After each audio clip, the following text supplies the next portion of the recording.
우리가 에덴 동산에 머물러 있을 수는 없겠지요. 이제 에덴 동산에서 좀 내려와서 오늘 우리와 이 인접한 곳에 있는 말씀으로 내려와야 되는데, 우리가 사도행전으로 이제 내려온 이유는 우리의 삶의 목적을 예수 그리스도 안에서 선악을 알게 하는 나무뿐만이 아니라 옆에 있던 생명나무의 길, 그 생명나무의 열매를 먹지 못하도록 천사들을 시켜서 막으셨던 그 길을 예수님께서 이제 주어 먹게 하시는 삶을 회복시키셨다고 말씀을 드렸고, 그렇기 때문에 이제 에덴 동산에 거슬러 올라가서 그곳에서 과연 하나님께서 우리에게 말씀하신 삶의 목적이 무엇이었는가? 그것은 이 세상 만물을 하나님을 대신하여 위임하여 통치하라고, 다스리라고 하나님께서 그걸 맡기셨는데, 그렇다면은 그 맡김 받은 삶을 잘 수행해 나가려면 주인 되신 하나님의 그 뜻을 알아야 된다고 말씀을 드렸습니다. 근데 그 뜻을 어떻게 알 것이냐 했는데, 문제는 사람들이 그 주인의 뜻에 관심이 없다는 거죠. 이미 오랜 동안 죄 안에서 구축해 놓은 자신의 나라에 온통 관심을 두면서 살아왔기 때문에 그 삶에 우리의 모든 생각의 패턴과 행동이 다 맞춰져 살아오다가 어느 날 그것을 회복시켰다고 해서 바로 되는 것이 아니라고 그랬죠. 그래서 하나님께서 인간을 만드실 때 창조의 호흡을 불어넣어서 내면을 창조하신 그 호흡을 하나님의 말씀을 기록한 성경에 불어넣으심으로, 감동하심으로 그것을 불어넣어 주시는 일을 오늘도 우리에게 하신다. 그것을 통해서 관심을 갖게 만들고, 하나님이 무엇을 좋아하시는지 관심을 갖게 만들고, 관심을 가질 뿐만이 아니라 계속 그것을 호흡을 불어넣어 주면 그 뜻에 발맞추어서 걸어가서 하나님이 원하시는 일을 수행해내는 데까지 선한 일을 행할 능력을 주셔서 그것을 행하는 데까지 가게 하신다. 그 말씀을 디모데 후서의 말씀을 통해서 함께 나눴습니다. 그런데 하나님의 그 뜻을 이제 관심을 갖고 산 그룹이 있었다고 말씀을 드렸었죠. 셋의 후손은 하나님의 뜻을 따라 자신의 나라를 세우기보다는 하나님의 뜻, 하나님의 나라에 관심을 갖고 살아온 그룹이 있었다고 말씀을 드려요. 가인의 후손은 하나님으로부터 멀리 떠나 자신의 왕국을 짓고 주인 노릇하며 주인 행세하며 청지기 됨을 망각하고 자신의 나라를 세워갔다고 말씀을 드렸습니다. 그런데 점점 어느 그룹이 힘을 얻느냐? 가인의 후손의 그룹이 점점 그 영향력을 확장시켜가는 거예요. 인류의 역사에. 그러다가 마지막에 남은 후손의 셋의 후손 중에 한 가정, 노아의 한 가정만을 남게 되는 상황까지 왔다고 그러죠. 그래서 그 가정을 통해서 새로운 역사를 시작을 하시는 하나님의 모습을 우리가 만날 수가 있습니다. 그리고 그 노아의 후손 중에서도 이제 셈의 후손 중에 또 남게 되는 하나님의 부름받은 한 가정이 나오지요. 아브라함의 가정이 아브라함과 사레라는 옛 이름을 가진 그 가정을 통해서 하나님께서는 새로운 일들을 또한 이루어 가시는 것을 볼 수가 있습니다. 그렇게 보면은 하나님께서는 남은 자들을 통해서 하나님의 일을 계속 성취해 오셨는데, 그 남은 자의 단위가 한 개인이 아니라 한 가정인 것을 우리가 알 수가 있어요. 노아의 가정도 그랬고 아브라함의 가정도 그랬어요. 그리고 이 땅에 예수 그리스도를 보내실 때도 마리아와 요셉의 그 가정을 통해서 그 하나님의 일을 성취해가는 모습을 보여줍니다. 그러니까 하나님이 마지막까지 남겨두시고 보호하시는 단위가 뭐냐면은 가정이라는 거예요. 하나님이 이 땅을 지으실 때 한 가정을 세우신 것처럼 최소 단위가 가정이라는, 그 가정이 굉장히 중요하다고 할 수가 있어요.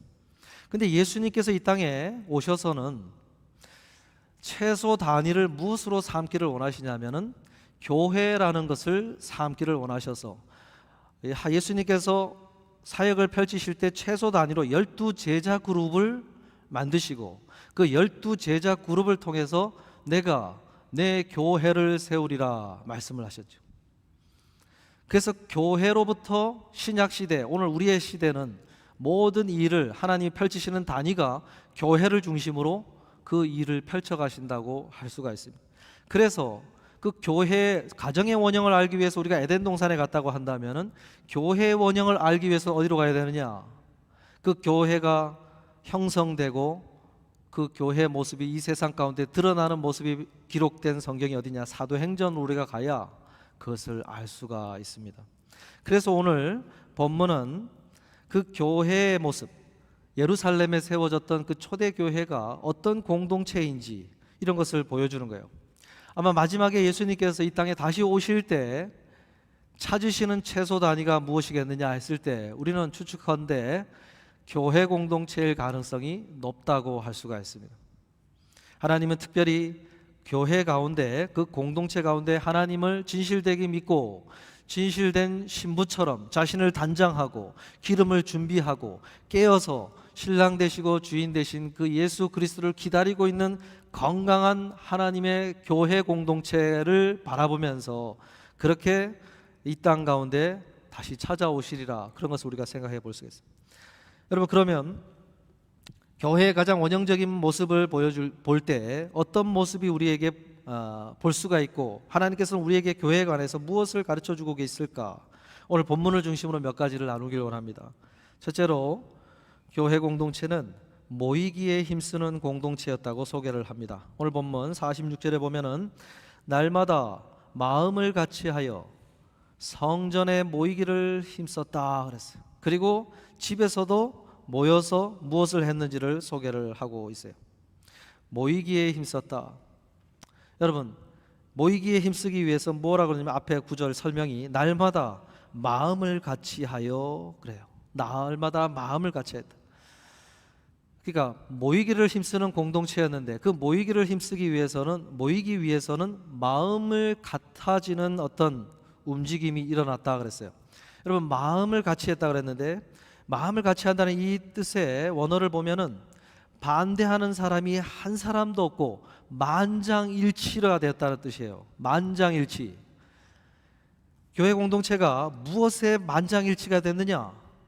그것은 날마다 모이자는 데에 힘써야 된다는 것에 만장일치가 됐다 그랬어요. 만장일치.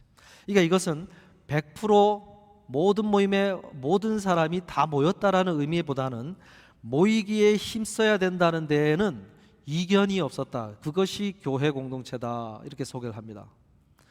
여러분, 교회가 여러 사람이 모였기 때문에 어떤 의제를 가지고 100% 뭔가 하나가 된다는 것, 만장일치가 된다는 것이 사실은 쉽지가 않습니다.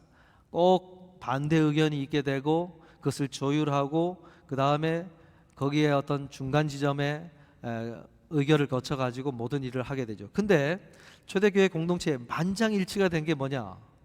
모이기에 힘써야 된다는 데는 이견이 없었다는 거예요. 그것은 만장일치가 되었다는 거예요. 사정이 생겨서 못 오게 되더라도 어떻게 하든지 힘써야 된다는 데는 이견이 없었다는 거예요. 만약에 교회 공동체가 모이는 것에 힘써야 된다는 이 의견에 이견이 있는 공동체다, 이거는 뭔가 문제가 생겼다고 볼 수가 있습니다.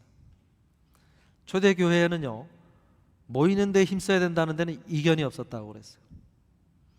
그래서 히브리서 10장 25절에 보면 모이기를 패하는 어떤 사람들의 습관과 같이 하지 말고 오직 권하여 그날이 가까움을 올수록 더 그리하자.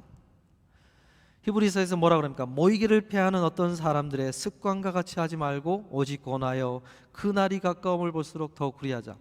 예루살렘으로부터 시작된 공동체가 이제 점점 그 교회 공동체가 지역을 중심으로 전도가 되어서 여러 곳에 세워지기 시작하는 그 흐름 속에 어떤 사람들의 이견이 나오게 됐느냐? 모이기를 패하는 어떤 사람들이 등장을 했다 그랬어요. 여기에 모이기를 패한다고 했는데 이 패한다고 하는 이 뜻에는요, 아주 적극적인 의미로 반대한다 라는 뜻도 있고 소극적인 의미로는 그냥 신경 쓰지 않는다 라는 뜻도 들어있는 그런 말이라고 할 수 있어요. 1차적으로는 그리스도인들의 모임을 싫어했던 아주 강한 반대자들이 누구겠습니까? 유대인들이지요. 유대인들은 같은 유대인이면서 그리스도인 된 이들이 예루살렘 교회를 주된 그룹으로 형성을 하고 있었어요. 그래 그들은 자신들이 지켜왔던 하나님의 성전 제사도 거부하지 않았어요. 그리스도인 된 다음에도. 그래서 그들은 성전의 제사를 드린데도 참여를 했어요. 그리고 나서 그리스도인으로서 모이는 주님의 날에, 오늘 우리처럼 이렇게 주의 날에 모이는 그 모임에도 참여를 한 거예요. 근데 같이 성전 제사에 참여한 그들이 다시 그리스도인으로 모이는 걸 보면서 아주 적극적으로 반대했다는 거예요. 그리고 못 가도록 회방을 놓고 그런 그룹이 있었다는 거예요. 근데 거기에 영향을 받아서 교회 그룹 안에서도 아유 그래 뭐 굳이 그렇게 갈 필요가 있겠나 해가지고 거기에 동조하면서 아주 소극적으로 그냥 좀 모인다고 했을 때 모이지 말자라는 식으로 이렇게 생각하는 그런 사람들도 생겨나는 그 흐름에 지금 이 히브리서에서 어떤 사람들의 모이기를 패하는 사람들의 습관처럼 하지 말고 서로 권해서 자꾸 모이기를 힘쓰자, 그 권면을 이렇게 지금 하고 있는 것입니다.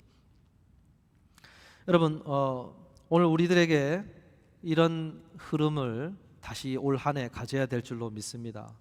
교회가 뭐 예배로 모이든 아니면 순으로 모이든 선교회로 모이든 모인다고 한다면 신경 쓰지 않는 것이 아니라 오늘은 내가 참 사정이 생겨서 못 가지만은 그래도 관심을 가지고 어떻게 하든지 가지는 못하도록 모임을 위해서 기도해주고 도움을 주려고 하고 그런 게 있어야 된다는 거예요. 그냥 뭐 신경 쓰지 않고 있을 때 그것은 하나님이 기뻐하시는 모습이 아니라는 거예요. 예수님께서 부활하신 후에 개인으로는 막달라 마리아라든지 그 향유를 발라드리러 그 새벽에 무덤가에 왔던 여인을 개인적으로 만나 주셨어요. 그러나 제자들을 만날 때, 12 제자들 특별히 만날 때는 개인으로 만나지 않았어요. 요한과 베드로가 그 소식을 듣고 달려갔어도 그 빈 무덤만 보고 돌아왔지 예수님을 만난 적이 없어요. 그러는데 제자들에게 만날 때는 그들이 모여 있을 때 예수님이 나타났다고 그랬어요. 모여 있을 때 나타났다. 근데 그 중에 첫 번째 만날 때 도마가 제자가 없었어요. 그 도마가 없었으면 도마를 따로 찾아가신 것이 아니라 도마가 다시 그 제자들하고 같이 모여 있을 때 다시 나타나서 도마를 만나셨다고 그랬어요.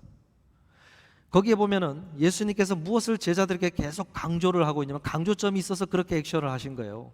너희들은 이렇게 모여 있어라. 그것을 강조하기 위해서였고, 마지막에 부활 승천하실 때도 몇 날이 못되어 내가 약속한 진리의 영 성령이 임할 터이니 너희는 예루살렘을 떠나지 말고 그 약속하신 성령을 기다려라. 그런 분부를 하시고 부탁을 하시고는 승천을 하셨다고 했습니다. 그래서 12 제자들이 모여서 기다리기 시작한 거죠. 그리고 그 모임에서 이탈해서 엠마오 마을로 가던 2 제자에게는 특별히 나타나서 다시 예루살렘으로 돌아가서 그 제자 그룹하고 같이 있도록 하셨지요. 그 그룹에서 이탈하지 않도록 계속해서 강조를 하셨어요. 그런데도 불구하고 500명이 훨씬 넘는 사람들이 승천하신 모습을 보았고 그 부탁을 받았음에도 불구하고 약속하신 성령이 열흘 만에 임하실 때에 몇 명만 남아있다고 그랬습니까? 120명만 남아있었다고 그랬어요. 120명. 그만큼 모임을 강조하신 거예요. 초대교회, 교회가 이루어질 때는 그 원형적인 교회를 이루게 하실 때 예수님께서 무엇을 강하게 강조를 하셨냐면 모이기에 힘써라 라는 거였어요. 모이기에 힘써라. 사랑하는 성도 여러분, 올 한 해 우리도 마찬가지 강조점을 가져야 되리라고 믿습니다. 뭐 코로나를 거쳐서 코비드를 거쳐서 이 모임에 대한 의식이 많이 희미해지고 가정에서 개인 신앙만을 가지면 되지 않겠나. 그는 내가 기뻐하는 뜻이고 주님이 기뻐하신 뜻이 무엇인가를 묵상할 때 우리가 홀로 내 신앙 지키면서 살아가는 것이 주님의 뜻의 100%라면 그러면 되죠. 그 주님의 뜻이 거기에 있는 것이 아니지 않습니까? 내 교회를 세우리라.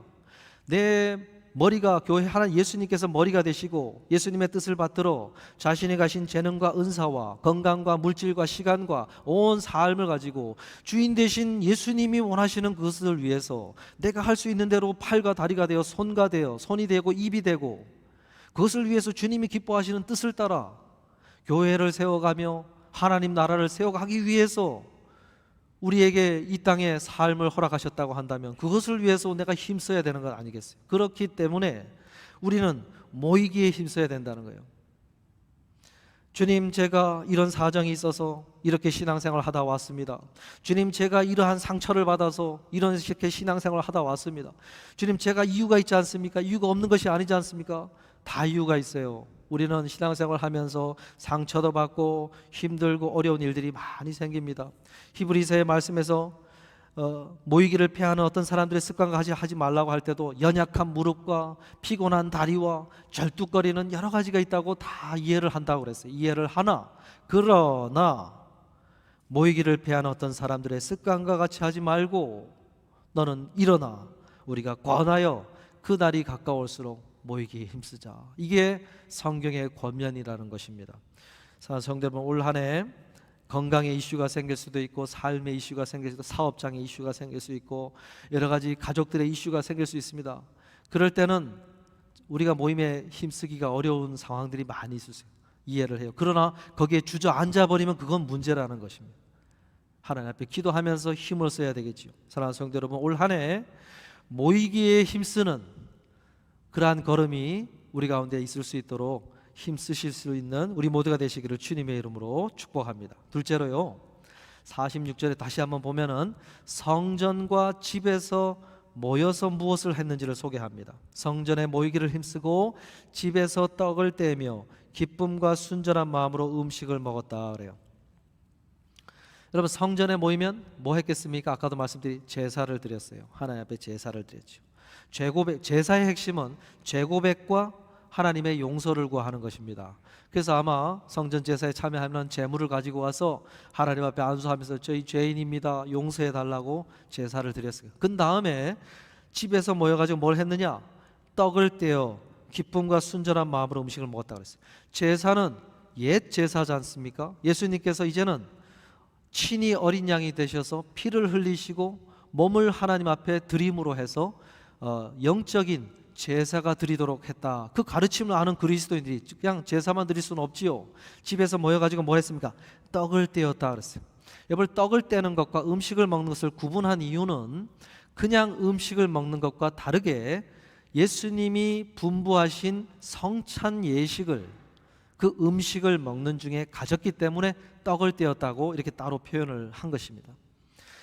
원래 원형적인 성찬식은 식사를 하는 중에 하는 것이 맞습니다. 이것이 예수님이 가르치신 원형이에요. 그런데 이제 로마가 기독교를 인정하고 큰 예배당에 들어서고 사람들이 많이 모였지 않습니까? 근데 그 사람들이 많이 모여 음식을 먹으면서 어떻게 그걸 할 수가 있겠어요? 그래서 성찬식만 따로 떼어내어 예식의 차원에서 오늘 우리가 드리는 것처럼 이렇게 드리는 것입니다. 그러나 초대교회는 그러지 않았죠. 모이면은 식사를 시작을 하고 식사하는 중에 잔을 나누고 떡을 나누는 거예요. 그래서 그 가운데 영적인 제사, 예수 그리스도께서 제사로 우리를 위해서 피 흘리심을 기억하면서 그러한 성찬식의 예식을 가졌다는 거예요. 한마디로 식사의 자리를 갖는 중에 성찬식을 했다는 것은 단순히 그들이 모여서 밥을 먹는 것 이상의 의미를 가졌다는 거예요. 식사의 자리가 단순히 밥을 먹는 것 이상의 의미였다는 거예요. 그것은 예수님이 제자들을 초대해서 그 식탁의 자리에서 했던 것을 재현하고 예수님의 그 가르침의 의미를 기억하는 자리였고 그것을 그리워하는 자리였어요. 아무래도 그렇겠지요. 그 12 제자들이 다 살아있을 때 아닙니까? 그러면 제자들이 그리움이 있겠지요. 예수님이 우리와 함께 이런 자리를 했다고 하는 그리움이 있고 그것을 기억하고자 하는 그러한 열망이 강하게 거기에서 이루어졌다고 할 수 있어요. 그리고 먼 훗날 다시 너희가 어린 양의 혼인잔치에 참여하게 될 것이다. 그때까지 나는 포도주를 먹지 않고 너희를 기다릴 것이다. 이런 말씀을 하셨잖아요. 그러니까 우리가 주님 앞에 가면은 우리에게 친히 잔을 나눠주시고 떡을 나눠주시는 그 주님과의 그 식사의 자리가 기다리고 있을 텐데 하는 그런 강한 어떤 약속하신 바를 이루어질 것을 소망하는 그런 자리였다고 할 수 있어요. 오늘 우리들에게 적용해 보자면은 우리가 예배를 드리고 친교하는 자리에서 성찬식은 같지 않지만은 그 자리는 단순히 친한 친구들 모여가지고 밥을 먹는 자리 그 이상이 그 밥을 먹는 자리 그것만의 의미가 있는 것이 아니라는 것입니다. 그 식사의 자리는 초대교회의 전통을 따라 하는 자리이면서 그렇다고 한다면 우리는 함께 그 식탁의 자리, 예수님을 모셔놓고 함께 식사를 나누는 그 자리에 초대받은 예수님이 피 흘려 그 영혼을 구원하여 그 식탁의 자리에 초대한 하나님 안에서의 자녀된 자들, 그것을 형제 자매된 것을 확인하는 그러한 식탁 교제의 자리를 갖는 것이라는 거예요. 이 의식이 우리는 많이 사라졌습니다. 많이 사라져서 그저 밥 먹는 것만 보여요. 밥 먹는 것만. 식당 가서 밥 먹는 거랑 교회 와서 예배들 후에 먹는 거랑 차이가 아무것도 없는 그런 눈으로 서로 식탁의 자리에 참여할 수도 있어요. 근데 그거는 참 문제라고 할 수 있어요. 여러분, 식사는 그리스도인들이 갖는 식사는 두세 사람이라도 내 이름으로 모인 곳에는 내가 그 자리에 함께 하겠다고 하신 그 약속 안에서 이루어진 자리라는 것을 우리는 늘 기억할 필요가 있고, 식사의 자리에는 예수님이 그 자리에 함께 하시면서 마치 제자들 보고 성찬을 나눌 때 그 식탁에 초대된 자라는 것입니다. 초대된 자가 함께 그리스도 안에서 식사를 나누는 거예요. 그리고 먼 훗날 식탁에서 마주하는 이가 함께 예수님과 함께 식사를 나눌 것이라고 하는 그 의미가 거기엔 다 투영이 되어 있는 거예요. 내가 그것을 못 보고 내가 그것을 묵상하지 못하고 그렇게 할 뿐이지 예수님께서는 그 식탁의 자리를 그렇게 바라본다는 것입니다. 여러분, 올 한 해 식사 후 예배 후에 식사를 나눌 때 좀 그렇게 한번 바라보시면서 식사를 나누실 수 있기를 바라요. 그래서 올해는 우리 여성교회가 아이디어를 내셨는데 순데이 때는 순별로 이렇게 식사를 좀 준비해서 그 순이 그런 식사를 순별로 알아서 식사의 자리를 좀 나누자. 참 좋은 생각이라고 저는 받아들였습니다. 왜냐하면은 초대교회가 나눈 그 식사를 우리가 그 순에서 좀 재현해 나면 참 좋겠다, 그런 생각을 해봐요. 모였을 때 같이 식사를 이들도 누가 전담해서 식사를 준비한 것이 아니라 초대교회가 모일 때는 각자가 음식을 가져왔다 그랬어요. 각자가 음식을 준비해 와가지고 그것을 나누는 거예요. 어떤 이는 종의 신분을 가진 사람은 오는데 뭘 준비해 올 게 뭐가 있겠어요? 아무것도 없죠. 그러니까 그냥 몸만 오는 거죠. 근데 이제 주인도 참여를 하지 않습니까? 주인 그룹에 있는 사람들은 좀 더 많이 가져올 수 있잖아요. 바나바 같은 사람은 아예 땅을 팔아서 아예 그 교회를 위한 재물을 준비해서 왔다 그랬어요. 그런 사람도 있고 좀 부유한 사람은 더 많이 준비해 오고 그러는 거죠. 근데 어느 날 바울이 그때 책망할 때 보면은 부유한 사람들이 음료며 음식을 다 준비해 놓고는 이제 밤늦게 일을 다 마치고 와야 되는 그 종의 신분을 가진 사람들이 오기도 전에 배고프다고 자기들이 다 먹었다 그랬어요. 그래서 이미 잔을 너무 많이 먹어서 취해 있는 사람도 있는 그런 상황에서 허겁지겁 모임에 참여한 사람이 먹을 게 없는 그런 상황이 교회에 문제가 생긴 적이 있어요. 그래서 그걸 놓고 아주 책망을 한 적이 있죠. 어떻게 먼저 왔다고 그걸 다 먹어버리고 그렇게 배려도 하지 않는 너희가 정말로 그것이 하나님 앞에서 제대로 한 것이냐, 이게 책망을 했어요. 그런 적도 있는데 어쨌든 우리가 할 수 있는 대로 음식을 준비해 와가지고 그렇게 순별로 그런 시간들을 갖는다면 참 초대교회 그런 모습들 속에서 나온 그런 교제의 모습들을 우리가 경험할 수 있지 않겠나 생각을 합니다. 그래서 교회에서 모임 가지셔도 좋고 아니면은 가까운 곳에 또 우리 가정을 오픈하시면 그곳으로 바로 예배 마치고 이동하셔서 그렇게 가정에서 순모임을 가지셔도 좋겠고 그런 생각을 하고 있습니다. 저희 할머니가요 경북 봉화에 사셨는데 그 옆에 시골 교회가 있어요. 그래서 그 당시에는 옛날이겠죠.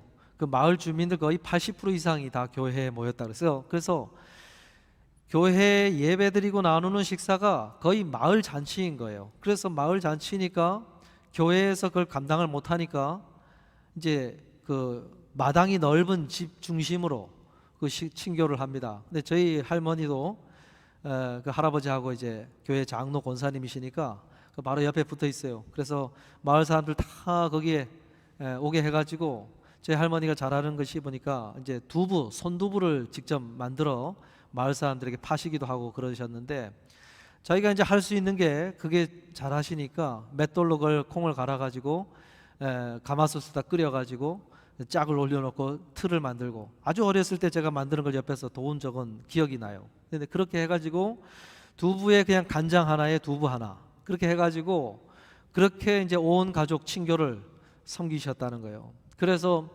저희들 모일 때마다 그 옛날 얘기를 많이 하세요. 두부 만드셔서 그렇게 친교를 다 했다고, 다 먹였다고 그런 이야기를 했어요. 초대교회도 그랬다는 거예요. 초대교회도 자신들이 할 수 있는 대로 그렇게 섬길 수 있는 대로 사람들이 모여가지고 그러한 식사의 자리들, 또 성찬식을 가졌다는 것입니다. 사랑하는 성도 여러분, 올 한 해 친교 준비하시는 게 참 어렵고 우리 마르다처럼 힘들다고 토로하는 그런 일들이 참 많은데, 우리가 좀 조절할 건 조절하고 하면서도 늘 가지셔야 될 기억 한 가지는, 우리만 그런 것이 아니라 교회가 세워져서 초창기에 다 그렇게 했다는 거예요. 다. 그리고 한국의 한국의 교회들도 그렇게 식사하는 것에 사랑을 담고 마음을 담고 예수님의 그러한 마음을 함께 나누는 그런 자리를 가지셨다는 것입니다. 올 한 해 이러한 예배 후의 친교 가운데 그러한 사랑을 담으시는 우리 모두가 되시기를 부탁을 드립니다. 셋째로요, 온 백성에게 칭송을 받았다 소개를 합니다. 본문 47절에 보니까 하나님을 찬미하며 또 온 백성에게 칭송을 받으니 주께서 구원받는 사람을 날마다 더하게 하시니라 그랬어요. 사람들로부터 칭찬을 받았다 그랬어요. 칭찬을 받았다. 온 백성이라고 그러니까 그리스도인이 아닌 사람들에게도 칭송을 받았다는 얘기인데, 뭐 때문에 그랬겠느냐? 오늘 본문 44절 45절에 보니까 믿는 사람이 다 함께 있어 모든 물건을 서로 통용하고 또 재산과 소유를 팔아 각 사람의 필요를 따라 나눠줬다 그랬어요. 모일 때 물건을 들고 왔다 그랬어요. 음식을 가지고 왔다. 자기가 갖고 있는 걸 갖고 와가지고 나는 괜찮으니까 써 괜찮아. 없는 사람 보면서 필요한 게 보이니까는 가지고 와서 챙겨주고 하면서 물건을 서로 이렇게 통용했다. 근데 이 당시가 어떤 때라고요? 우리 한국으로 치면 일제시대예요. 일제시대. 로마의 식민지가 되어서 살고 있으니 얼마나 척박합니까? 먹고 살기 입에 풀칠하기도 힘든 시대였어요. 그런 시대에 자기의 물건들 갖고 와서 나눠주고 필요를 챙겨주니까 얼마나 대단합니까? 야, 뭐 저런 사람들이 있나? 우리가 먹고 살기도 힘든 이 척박한 이 시대에 어떻게 저런 사람도 있겠는가 하면서 막 칭찬을 했다는 거예요. 어떤 사람은 심지어 어떻게 해요? 재산을 팔았다 그랬어요. 땅을 팔았다. 바나바 같은 사람은 땅을 팔아서 땅판 값을 가지고 막 구제하고 필요를 따라 나눠줬다 그랬어요. 이게 뭡니까? 자기 중심적인 삶에서 벗어나서 예수 그리스도께서 보여주신 그 가르침을 따라 다른 이의 필요를 따라서 그들을 도와주는 삶을 살고자 했다는 거죠. 그래서 작은 소자에게 행한 것, 죽게 하듯 그렇게 했다는 거 아니에요. 그래서 주님을 섬기듯이 그런 일을 했다는 거예요. 야, 그러고 보니까 얼마나 사람들이 칭찬을 했겠습니까? 그리고요, 사람들만 칭찬하는 게 뭐라고 그랬습니까? 주께서 구원받는 사람을 날마다 더하게 하시니라. 믿는 사람들이 날마다 더하게 하셨다는 게 주께서 그렇게 하셨다. 하나님이, 예수님이 그걸 보면서 얼마나 기뻐하셨는지 이런 방식으로 칭찬하시는 그러한 초대교회 공동체였다는 거예요. 여러분, 우리가 주님을 기쁘시게 하는 것은, 주인 되신 하나님을 기쁘시게 하는 방법에는 어떻게 하는 게 있을까요? 어떻게 하면, 어떤 방법으로 주님을 기쁘시게 하고 하나님을 기쁘시게 할 수 있을까요? 그 방법에는 오늘 이렇게 교회가 교회답게 주님이 기뻐하시는 방법으로 형제 자매들의 필요를 보면서 도와주고 내 거 하는 게 아니라 내 것을 가지고 다른 사람에게 죽게 하듯 그런 섬김의 일을 할 때 주님이 기뻐하신다. 여러분, 어떻게 주님을 기뻐할까? 친교할 때 친교를 준비하면서 불평하지 마시고 주님께 하는 고백으로, 주님 제가 너무 힘든데요, 이거 주님께 하는 거예요. 주님께 하는 거예요. 주님 제가 힘드니까 혹 힘들어서 좀 부족하게 하더라도 용서해 주세요. 이렇게 하면서 음식하라는 거예요. 죽게 하듯. 주님 제가 너무 힘들어서 요거밖에 못해요. 근데 아시지요? 이러면서 하라는 거예요. 이게 주님을 기쁘시게 하는 방법입니다. 여러분, 우리에게는 전에도 말씀드렸지, 우리를 힘들게 하기 위해서 교회로 모이게 한 게 아니라 기회를 주고자, 주를 기쁘시게 할 수 있는 기회를 주고자, 주를 섬길 수 있는 기회를 주고자 모든 것을 허락하셨다. 그것을 기억하시길 바라요. 말씀을 마무리하려고 합니다. C.S. 루이스가요, 우리 영문학자이면서 교수이고 그리고 나니아 연대기라든 이런 책을 쓴 기독교 작가이기도 합니다. 그분이 스크루테이프의 편지라는 책을 한 권 쓰게 되는데, 사실은 책이 아니고 라디오 방송국에서 연재해서 그런 사단이 어떤 전략을 가졌는가라는 식으로 상상력을 동원하고 성경 말씀에 기초해서 재미있게 그것을 연재를 하는데, 그걸 모아가지고 책을 발표한 거예요. 그 책에서 스크루테이프의 삼촌 악마가 이제 신참인 꼬마 악마에게 조언을 해주는 그런 편지 중에 16번째 챕터에 이런 얘기를 합니다. 인간들이 자기에게 맞는 교회를 찾아다니다 보면 원수의 바람대로 학생이 되는 게 아니라 비평가가 되어버린단다. 자신이 불편하고 거부하는 대상에 관해 생각하느라 시간을 낭비하게 되지. 그러니 지금 너가 다루고 있는 그리스도인들을 그러한 자세를 갖도록 해야 한단다. 그러니 제발 분발해서 빨리 주변 교회들을 돌아다니게끔 만들거라. 지금까지 너가 한 보고는 영 만족스럽지가 못하구나. 이게 스크루테이프 악마가 영 만족스럽지 못한 보고라는 신참 악마에게 지금 조언을 해주는 거예요. 이 교회 저 교회 계속 교회를 돌아다니게끔 만들어라 그래요. 왜냐하면 그러면은 돌아다니는 중에 교회를 비교하게 되어 있고 어느 순간 자꾸 마음에 안 드는 것만 생각하는 비평가가 되어 있을 거라, 그런 얘기를 해요. 여러분, 교회가 모이면은, 어떤 교회 가면은 내가 걸리적거리고 마음에 안 드는 부분이 보이지 않겠어요?